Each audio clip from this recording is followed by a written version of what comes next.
नमस्कार, स्वागत है आपका फायदेमंद फंड्स में। मैं हूं आपका दोस्त नीरज और आज हम लोग बातचीत करेंगे एक मल्टी कैप फंड के बारे में। जब बाजार में बहुत सारी घटना एक साथ हो रही हो, बाजार में कुछ थोड़ा सा कंफ्यूजन भी लगे, रिजल्ट सीजन भी शुरू हो जाए, ऐसे में मल्टी कैप एक अच्छा आइडिया हो सकता है क्योंकि मिड कैप भी उसमें होगा, उसमें लार्ज कैप भी होगा। तो एक मिक्स पोर्टफोलियो के लिए एक आइडिया हो सकता है कि आपके लिए बढ़िया wealth creation mid cap fund में हो। तो आज एक ऐसे फंड की बात करेंगे हम जिसका NFO है, यानी आप एकदम शुरुआत से उसके साथ जुड़ सकते हैं। वो एडलवाइस का मल्टी कैप फंड है। बातचीत हम करेंगे त्रिदीप भट्टाचार्य जी से, जो एडलवाइस AMC के CIO है और बहुत ही लंबा दशकों का अनुभव है मार्केट का, फंड का, अलग अलग एसेट क्लासेस का भी, और मल्टी कैप तो डेफिनेटली हम उनसे समझेंगे ही। त्रिदीप सर, बहुत बहुत स्वागत है आपका। नमस्कार। तो मैं पहले फंड के बारे में बात करने से पहले एक बार ये दशा दिशा समझ लूं कि ग्रह नक्षत्र कैसे चल रहा है मार्केट की, क्या कह रही मार्केट की कुंडली। नमस्कार, आपके बहुत पॉपुलर शो में मुझे इनवाइट करने के लिए। अगर आज के डेट में मार्केट का मैक्रो का सूरत हाल आपको बयान करूं तो मुझे लगता है कि अगर हम ग्लोबल मैक्रो को देखें तो ग्लोबल मैक्रो में जो US का 10 ईयर बॉन्ड यील्ड है, ये थोड़ा सा ऊपर के लेवल पे बैठा हुआ है, जहां की अगर ये रह जाता है अगले 3 से 4 महीने में तो मुश्किलात हो सकती है इकोनॉमी के लिए। तो वो एक नेगेटिव है। चाइना की जो रिकवरी है वो वर्सेस एक्सपेक्टेशन थोड़ी सी स्लो रही है, और यूरोपियन डेटा भी कुछ खास मतलब तेजी की तरफ रुख नहीं कर रहा है। और ऐसे माहौल में जब इजराइल का कॉन्फ्लिक्ट होता है तो नेट ग्लोबल मैक्रो तो डिसाइडेडली नेगेटिव है। अब अगर अपन इंडिया मैक्रो देखें तो इंडिया मैक्रो में भी मतलब अगर आप अगले 6 से 12 महीने में एक थोड़ा सा वोलेटाइल का दारोमदार हो सकता है, क्योंकि एक नेशनल इलेक्शंस हमारे सामने है, उसके पहले 3 या 4 रीजनल इलेक्शंस हैं। ये सब के आउटकम कुछ हद तक डिसाइड करेंगे कि मार्केट की वोलेटिलिटी कैसे रह सकती है। सो लोकल मैक्रो भी मैं कहूंगा कि नेगेटिव ही है। ऐसे माहौल में मार्केट 20,000 लेवल्स निफ्टी के पहुंच गया है, और पिछले 3 से 4 महीने में अगर आप देखें तो मिड और स्मॉल कैप्स में अच्छी रैली मिली हुई है। तो इसको अगर मैक्रो कॉन्टेक्स्ट में हम देखें तो मुझे लगता है कि ओवरऑल मार्केट तो थोड़ा एक्सपेंसिव है बट अभी भी इन्वेस्टेबल है, लेकिन मिड और स्मॉल कैप्स के कुछ पॉकेट्स में थोड़ा मेरे ख्याल से जिसको कहते हैं इन्वेस्टमेंट एक्सेसेस वो देखने को मिल रहा है। तो ये मार्केट का हाल मैं इस तरीके से आपके सामने रखना चाहूंगा।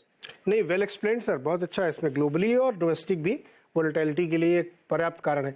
अच्छा, इस समय थोड़ा एक सवाल मेरे मन में था, जियो पॉलिटिक्स में बड़ा तनाव चल रहा है, दो युद्ध एक साथ छिड़े हुए हैं, कुछ उसकी चिंता है क्या बाजार को? मेरे ख्याल में बाजार को उसकी चिंता तो जरूर है, क्योंकि और इंडिया के केस में खासकर क्योंकि हम देखिए ऑयल के बड़े इंपोर्टर हैं, और जब भी ऐसे जहां युद्ध हो रहे हो, जहां की जो लड़ने वाली पार्टीज हैं वो ऑयल से दारोमदार रखते हैं, तो उस माहौल में क्या होता है, कुछ डिसरप्शन अगर हो तो अगर ऑयल प्राइसेस में बढ़ोतरी आ जाए तो वो हमारे लिए नेगेटिव हो सकती है। तो हमारा डायरेक्ट इम्पैक्ट देखें तो हमको ऑयल प्राइस की तरफ थोड़ा केयरफुल रहना होगा। और दूसरी बात ये कि ओवरऑल ऑलरेडी रशिया यूक्रेन का जो कॉन्फ्लिक्ट है वो अभी पूरी खत्म नहीं हुआ है, इसमें अभी 2 और देश लग गए हैं। कुल मिला के मार्केट का ध्यान इकोनॉमिक्स से हट के जब भी जियोपॉलिटिक्स की तरफ जाता है तब जनरली ये वोलेटिलिटी का माहौल बन ही जाता है। ध्यान देने की जरूरत है, जब एस्केलेट होगा तो ज्यादा असर आएगा। अभी चूंकि एस्केलेट नहीं हुआ है इसलिए आप राहत की सांस ले सकते हैं, लेकिन बिल्कुल सही कहा सर ने कि सावधान रहने की जरूरत है कि क्रूड में अगर बाउंस आता है तो वो फिर इंडिया के लिए थोड़ी दिक्कत कर सकता है। अब आते हैं सर आपके फंड पे, मल्टी कैप फंड। जैसे नाम से इसको लग रहा है कि अलग अलग साइज की कंपनियां इसमें शामिल की जाएगी। सर, इस फंड के बारे में थोड़ा हमें बताइए कि क्या सोच है इस फंड को इस वक्त लाने की? सही बात, बहुत अच्छा सवाल, as always from my experience person like you. और ये सबसे इंपॉर्टेंट सवाल है वो इसलिए क्योंकि देखिए मतलब जो मैंने मैक्रो आपके सामने कॉन्टेक्स्ट रखा उसके सामने, और हम निफ्टी का लेवल्स जानते हैं 20,000 के आसपास हम हैं, और हमने एक अच्छी खासी मिड और स्मॉल कैप में रैली देख चुके हैं। तो इस माहौल में कुछ सम पॉकेट्स, इसको कहते हैं पॉकेट्स ऑफ इरेशनल एक्सुबरेंस, मतलब जहां की थोड़ी बहुत अति हो रही हो, ऐसे छोटे छोटे ऐसे पॉकेट्स मिड और स्मॉल कैप में देखने को मिलते हैं। तो हमारा मानना यह है कि as an from an investor point of view आज के डेट में अगर इंक्रीमेंटल पैसा डालना है तो एक बैलेंस्ड पोर्टफोलियो में डालना चाहिए, balanced across large, mid and small. वो इसलिए क्योंकि हम कोई भी सेगमेंट में ओवर एम्फसाइज ना करें, और दूसरा ये कि थोड़ा सिलेक्टिव होकर particularly mid and small cap में अगर स्मॉल स्टॉक पिकिंग करें तो ये जो नियर टर्म वोलेटिलिटी मैंने आपको बोला अगले 6 से 12 महीने रहने वाली है, वो भी पार हो जाएगी। और उसके आगे जो 3-4 साल की मेरे ख्याल में पॉजिटिविटी है, जहां की मान लीजिए मैक्रो इलेक्शन हो जाएगा, उसके बाद पूरा प्योर इंडिया की जो अर्निंग्स ग्रोथ स्टोरी देखने को मिलेगा, उसको एक बैलेंस पोर्टफोलियो के तरीके में विच इज लार्ज, मिड और स्मॉल के अगर पॉइंट ऑफ व्यू से देखें, जिसको multi cap as a construct काफी अच्छे से एड्रेस करता है, ऐसे पोर्टफोलियो देखें तो वो नियर टर्म वोलेटिलिटी को as a shock absorber act करेगा कुछ हद तक, और मीडियम टर्म में अपसाइड को भी कैप्चर कर लेगा। तो इसलिए मुझे लगता है आज के माहौल में एक मल्टी कैप जैसा सॉल्यूशन इन्वेस्टर्स के लिए सही ऑप्शन है। तो सर फिर कैसे बंटवारा करेंगे, कितना पैसा किस तरीके के साइज में डालेंगे? ये ये एक अच्छा सवाल है। वो इसलिए क्योंकि देखिए मल्टी कैप में है, एक तो सेबी का एक मिनिमम जो है एक लेवल होता है कि तीनों कैटेगरीज में मिनिमम 25% आपको रखने हैं। 25% of the portfolio should be at least large cap में, एटलीस्ट मिड कैप में एंड स्मॉल कैप, ये तीनों में 25 मिनिमम होने चाहिए। एक तो इन्वेस्टर्स का एक बेसिक एसेट एलोकेशन यहीं पे हो जाता है कि उनको सब जगह पे एक्सपोजर मिल जाता है। इसके ऊपर अगर हम देखें कि हम उसको कैसे रन करने वाले हैं, तो मैं ये कहूंगा कि on an average large cap component हमारे पोर्टफोलियो में 35 to 45% के बीच में होने वाला है, और बाकी जो मान लीजिए अंदाज से 60% ऑफ द पोर्टफोलियो होगा वो that will be spread between mid and small cap. So from an investor stand point, एक पोर्टफोलियो अगर मान लीजिए जिसका कि अंदाजन 40% लार्ज कैप में है और 60% between mid and small cap है, तो उनको शॉर्ट टर्म वोलेटिलिटी के लिए लार्ज कैप का कुशन भी है, और मीडियम टर्म अपसाइड खेलने के लिए 60% मिड एंड स्मॉल कैप का एक्सपोजर भी है। सो कुल मिला के इसलिए हम कह रहे थे कि एक बैलेंस पोर्टफोलियो अगर इस हिसाब से क्रिएट करें तो इन्वेस्टर के लिए from A 3 to 5 year perspective फायदेमंद हो सकता है। प्रदीप सर, एक बड़ी समस्या है कि लार्ज कैप वाले स्टॉक बेचारे बहुत अच्छा परफॉर्म नहीं कर रहे हैं, और मिड कैप में धुआंधार रैली चल रही। बीच में एक करेक्शन आया था, उसके बाद फिर से वो मतलब जैसे मानने को तैयार नहीं एकदम वो। इस बीच खबर ये भी आती है कि आप लोगों के पास बहुत पैसे आ रहे हैं सर, अब तो मतलब रिकॉर्ड तोड़ दिया, 16,000 करोड़ पर मंथ से ज्यादा पहुंच गया, और ये बढ़ेगा और बढ़ेगा, ये अभी तो मतलब शुरुआत ही है केवल ये। तो जब ऐसे में पैसा बहुत आ ही रहा है आपके पास, तो मिड कैप की तरफ ज्यादा लोगों का रुझान बनेगा क्या? पहले तो ये समझते हैं कि ऐसा क्यों हो रहा है। देखिए ये इसलिए हो रहा है क्योंकि इंडिया की जो इकोनॉमिक अर्निंग्स है ये अब ब्रॉड बेस्ड हो चुकी है। ये आज से 4 साल पहले ऐसे नहीं थी। आज से 4 साल पहले कुछ ही कंपनीज के नतीजे अच्छे आते थे, बाकी सबके नतीजे अच्छे नहीं आते थे। लेकिन अभी जो हाल है वो ऐसा है कि अर्निंग्स काफी ब्रॉड बेस्ड तरीके से अच्छे आ रहे हैं। तो इसलिए इंटरेस्ट लोगों का केवल लार्ज कैप नहीं, लार्ज, मिड और स्मॉल में एक ब्रॉड बेस्ड इंटरेस्ट देखने को मिल रहा है। ये पहली बात है। ये इस कारण से आपको मार्केट में हर मार्केट कैप में तेजी दिख रही है, और मिड और स्मॉल कैप में थोड़ा ज्यादा, क्योंकि वहां पे ग्रोथ कंपोनेंट ज्यादा होता है। लेकिन ये बात अपनी तरफ सही है, लेकिन हम इनको ये भी मान के चलना होगा कि पिछले 3 से 6 महीने में मिड और स्मॉल कैप में करीबन 40 से 60% का ऑलरेडी हम गेन देख चुके हैं। तो ये गेन होने के बाद अभी कुछ एरिया में थोड़ा बहुत यूफोरिया बना हुआ है। तो from a medium term stand point mid और स्मॉल कैप में इन्वेस्टमेंट करना चाहिए, जरूर करना चाहिए, लेकिन उन एरियाज को अवॉइड भी करना चाहिए जहां पे कि यूफोरिया हो रहा है। तो इसलिए बेसिकली जो हमने पोर्टफोलियो कंस्ट्रक्शन के बारे में सोचा, तो ये सोचा कि 60% ऑफ द पोर्टफोलियो मिड और स्मॉल कैप में होना चाहिए। लेकिन at the same time fund manager जिसका कि मैं हूं, उसमें उनको एक लीवे मिलना चाहिए कि बाकी जो 40% है वो वहां डालें जहां की यूफोरिया ना हो और रिस्क रिवार्ड बैलेंस फेवरेबल। तो इसलिए मिड और स्मॉल कैप पे हम पॉजिटिव हैं, लेकिन हम at the same time given the market rally थोड़ा सिलेक्टिव भी रहना चाहते हैं। नहीं, आपका जवाब बहुत ही मुफीद है।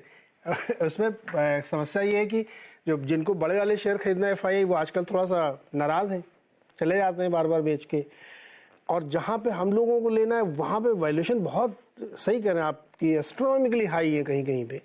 तो आपके सामने एक बड़ा चैलेंज आएगा सर, क्योंकि आप तो नए फंड लेके आ रहे हैं, तो कैसे सेलेक्ट करेंगे कि मिड कैप में तो सब जिस भी सेक्टर को आप देखो वहां पे सब भागे पड़े हुए हैं, तो कैसे ढूंढेंगे इसमें?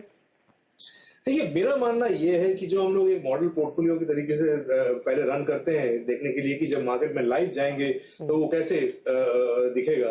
सो जो जहां से मैं देखता हूं वहां से अभी भी एक लार्ज मिड और स्मॉल का एक मैं बैलेंस पोर्टफोलियो अगर बनाऊं, सो उसका अर्निंग्स ग्रोथ करीबन 20 से 25% देख सकते हैं। और अगर उसका अभी भी वैल्यूएशंस देखें तो वैल्यूएशंस, जिसको हम valuation in the context of growth, जिसको एक पीईजी रेशियो से देखा जाता है, उसको अभी भी 0.9 to 1 टाइम्स पेग रेशियो पे हम एक पोर्टफोलियो क्रिएट कर सकते हैं मल्टी कैप कैटेगरी में। लेकिन अगर आप केवल मिड और स्मॉल कैप में जाइएगा तो आपकी बात बिल्कुल वैलिड है कि वहां पे वैल्यूएशंस को आप नजरअंदाज नहीं कर सकते हैं और वैल्यूएशंस थोड़ा चढ़े हुए हैं। लेकिन जब आप लार्ज कैप के साथ उसको बैलेंस करके चलते हैं तब अभी भी इनका जो एक मिश्रण है वो अभी भी valuations with respect to growth, अभी उसका जो आंकड़ा है अभी भी क्वाइट फेवरेबल है। यहाँ पे लेते हैं एक छोटा सा ब्रेक, और ब्रेक से जब वापस आएंगे तो कुछ सेक्टर्स पे बात करेंगे कि नया फंड है तो किन किन सेक्टर्स पे उनकी नजर है जहां पे वो निवेश करना चाहेंगे।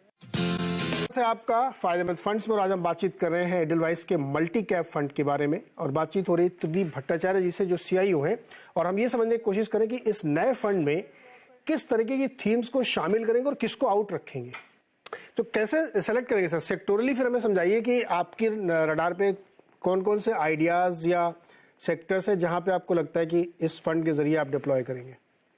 ये बहुत ही गहन सवाल है। इसको समझने के लिए थोड़ा सा 2-3 मिनट आपको सुनना होगा। वो ये कि देखिए, मैंने शुरू किया आपसे बात करना ये कह के कि अगर आप ग्लोबल मैक्रो को देखें या फिर लोकल मैक्रो को देखें, ये दोनों आज के डेट में नेगेटिव हैं, और शायद एकदम नियर टर्म देखें, अगले 3 से 6 महीने देखें तो और नेगेटिव जाए as oppose to positive.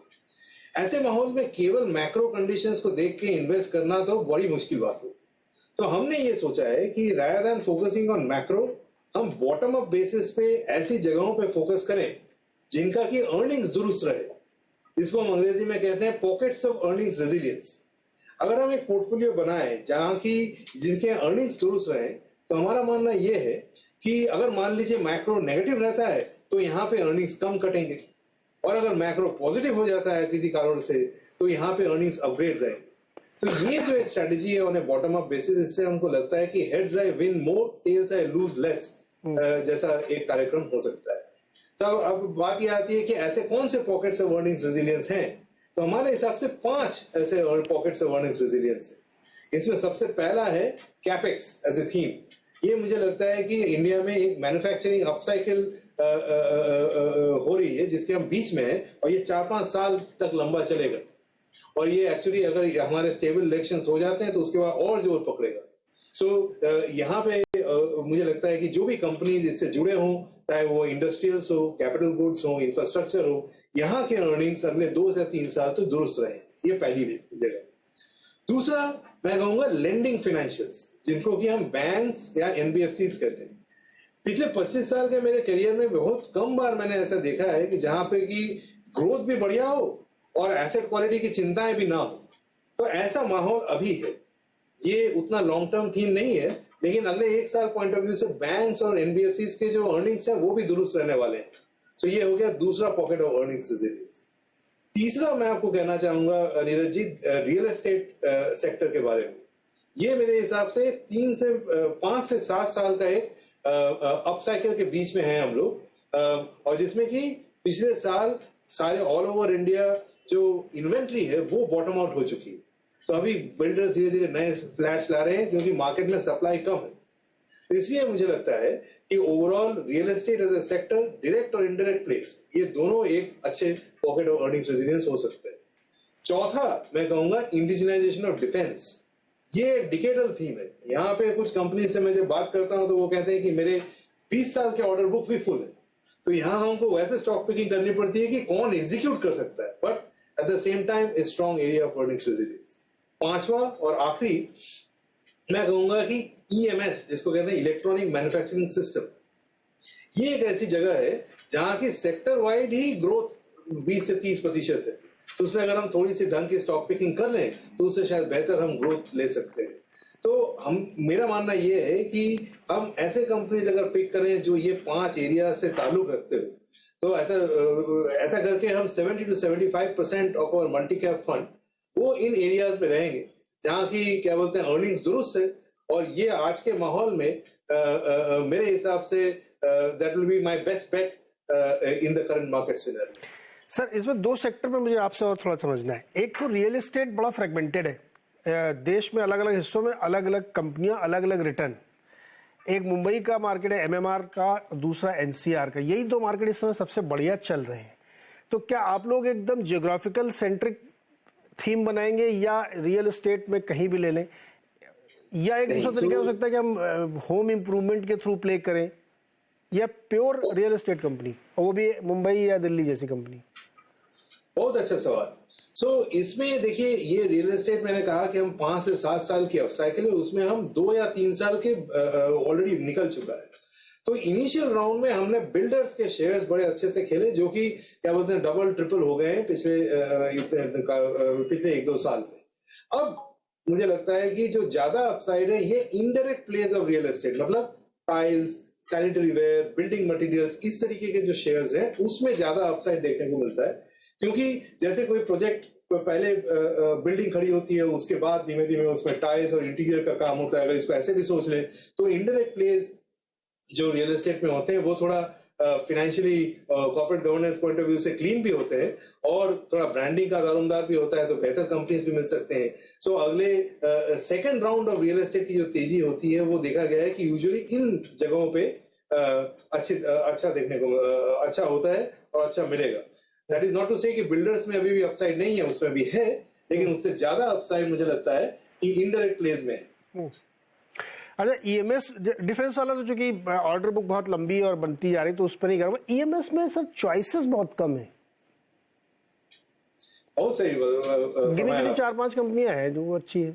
Correct, सही बात है। और दूसरा मैं ये भी कहूंगा कि अगर आप रियल एस्टेट देख लें, डिफेंस देख लें या ईएमएस देख लें, ये सारे सेगमेंट्स के जो चुनिंदे कंपनीज हैं वो अधिकतर मिड या स्मॉल कैप में है। इसलिए भी multi cap as a category इस पर्टिकुलर स्ट्रेटेजी के लिए काफी आइडियल है। ये पहली बात। दूसरी बात ये कि ईएमएस देखिए ऐसा सेक्टर है, अभी ऐसे समय से गुजर रहा है जो कि आईटी सर्विसेज आज से 20 साल पहले जिस हाल में था। सो ये सेक्टर अभी इवॉल्व हो रहा है। जैसे पहले आईटी सर्विसेज में हमने बॉडी शॉपिंग से शुरू की थी, और अभी आप कटिंग एज टेक्नोलॉजीज की बात करते हैं, लाइक आर्टिफिशियल इंटेलिजेंस, सैस वगैरह वगैरह। सो सिमिलरली ईएमएस में अभी हम पीसीबी असेंबली एक बहुत बेसिक सा काम कर रहे हैं एज एन इंडस्ट्री। पर मेरे ख्याल में जैसे अभी एप्पल का इन्वेस्टमेंट होने को है, फिर माइक्रॉन ने भी कहा है वो बड़ी कैपेसिटी लगाएंगे, तो ये वैल्यू चेन अगले 5 से 10 साल में मेरे हिसाब से दुरुस्त होगी। पर उसमें कुछ शेयर्स अगर समय से पकड़ के रख लिया जाए तो उसमें उसके अर्निंग्स भी स्ट्रांग होंगे और लॉन्ग टर्म के लिए अच्छा होगा। लेकिन मैं एक और चीज आपके थ्रू आपके व्यूअर्स को बताना चाहूंगा कि इन सब एरियाज में ग्रोथ तो स्ट्रांग रहेगी, लेकिन फिर भी हमको बहुत फाइन तरीके से स्टॉक पिकिंग करने की जरूरत है। इसमें कुछ बहुत अच्छे कंपनीज भी होंगे, कुछ खराब कंपनीज भी निकलेंगी। सो मेहनत अभी भी स्टॉक पिकिंग में करना है, लेकिन एज ए एरिया ये काफी स्ट्रांग रहने वाला है अगले 5 से 10 साल। सर, सारे फंड्स की और सारे फंड्स मैनेजर्स की गर्लफ्रेंड हुआ करती थी आईटी, उससे आप लोगों ने आजकल ना डिस्टेंस मेंटेन कर लिया है। ये बात मुझे थोड़ा सा मतलब खटकती है, कोई उसकी बात भी नहीं करता। मतलब ऐसा बेचारी ने क्या कर दिया? ऐसी बात नहीं है। हम सारे सेक्टर्स को इवन कील माने एक तरीके से देखते हैं। इसमें ना कोई फेवरेट ना कोई ये, समय समय पे हर सबका समय अपना अलग होता है। आज से 2 साल पहले जब हम अपने अपने कमरों में बंद थे कोविड के चलते, तब जिस आईटी का आपने नाम लिया, आईटी और फार्मा, ये 2 सबके चहेते सेक्टर होते थे। आज जब हम वहां से बाहर आ गए हैं तो लोग क्यूएसआर जाना पसंद करते हैं या होटल्स या इस तरीके से सर्विसेज में जाना पसंद करते हैं। समय समय का फेयर है। मेरे हिसाब से आईटी में अगर आप मेरा स्टांस जानना चाहें तो आज से 1 साल पहले हम लोग 200 to 300 बेसिस पॉइंट अंडरवेट हुआ करते थे, क्योंकि उस समय ये स्टॉक्स बड़े महंगे मिल रहे थे। आज हम इसमें न्यूट्रल टू मार्जिनली ओवरवेट है। तो हमने इसमें अपना अंडरवेट कम करके एक्चुअली थोड़ा सा माइल्ड ओवरवेट गए हैं, तो हमने अपना वेट कवर किया है। लेकिन अभी भी हमें लगता है कि अगले 1-2 क्वार्टर इसमें थोड़े तकलीफ वाले निकलेंगे, क्योंकि यूएस का जो हाल है वो धीमे धीमे इंप्रूव होगा और हमारा यूएस, हमारे आईटी सर्विसेज सेक्टर का यूएस बीएफएसआई जिसको कहते हैं, financial services sector in the United states, उसमें एक्सपोजर काफी ज्यादा है। तो उसके अर्निंग्स ठीक होने में थोड़ा समय है, इसलिए यहाँ के अर्निंग्स ग्रोथ वापस आने में थोड़ा समय है, और इसलिए हम लोग उसको एज ए ओवरवेट थीम नहीं बोलना चाहते हैं, बट हैविंग सेड दैट उसको टोटल इग्नोर नहीं किया है, हमारा वेटेज उसमें बढ़ा ही है पिछले 1 साल। तो ये दूरियां नजदीकियां बनने में भी साल भर का कम से कम वक्त और लगेगा, राइट सर? Correct correct. तो 1 साल के लिए भाई आईटी, ये सभी लोगों की राय है, और अभी ताज़ा रिजल्ट जो आया हमने उसमें भी देखा कि ग्रोथ ऑलमोस्ट जीरो है। तो ये एक समस्या है इस सेक्टर की। लेकिन मार्केट में कहते हैं कि आप किसी से मैरी नहीं करते हैं, आप समय समय पर आइडियाज़ बदलते हैं, क्योंकि wealth creation is the ultimate goal, उससे आपको मोहब्बत करनी चाहिए। प्रदीप सर, बहुत बहुत शुक्रिया हमारे साथ जुड़ने के लिए और बहुत अच्छे एक्सप्लेन करने के लिए। तो जिन लोगों को मल्टी कैप में पैसे लगाने, वो इस फंड को देख सकते हैं। इतनी विस्तार से हमने बातचीत की, होपफुली आपको समझ में आएगा और आपको मदद करेगा डिसीजन लेने में कि अप्रोच क्या है। और इस शो का मकसद भी यही है कि हम फंड मैनेजर के दिमाग को समझना चाहते हैं कि वो कैसे इन्वेस्टमेंट करने वाले हैं जिससे आपका ज़्यादा से ज़्यादा पैसा बने। प्रदीप सर, बहुत शुक्रिया हमारे साथ जुड़ने के लिए। नमस्कार नीरज जी। जी, अगले हफ्ते फिर किसी एक नए फंड और नए फंड मैनेजर से आपकी मुलाकात होगी। तब तक के लिए नमस्कार।